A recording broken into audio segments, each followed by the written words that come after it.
क्या कभी आपने रात के आसमान को गौर से देखा है? सितारों की खामोशी, कहकशाओं की वसात और दिल में अचानक एक सी अजीब सी कपकपी महसूस की हो?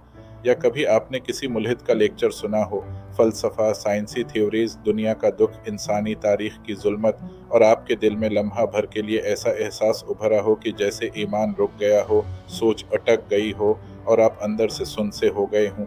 ये वो कैफ़ियत है जिसे हम हैबत या ओ कह सकते हैं। यानी किसी चीज़ की अज़मत, पेचीदगी या शिद्दत इतनी बढ़ जाए कि इंसान की अक्ल, दिल सब एक लम्हे के लिए साकिन हो जाएं।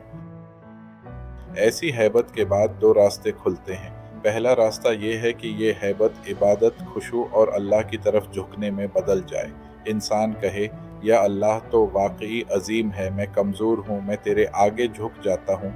दूसरा रास्ता ये है कि यही हैबत शक के फालिज में बदल जाए। इंसान इतने सवालों में उलझ जाए कि न वो इबादत कर पाए, न दुआ मांगने में दिल लगे, न ही उसे ज़िंदगी में कोई रूहानी ज़ायक़ा महसूस हो। बस एक अंदरूनी जमूद, एक फ़िक्री जमाव। इस वीडियो में हम इसी बात पर गौर करेंगे कि इस्लाम हमें सिखाता क्या है।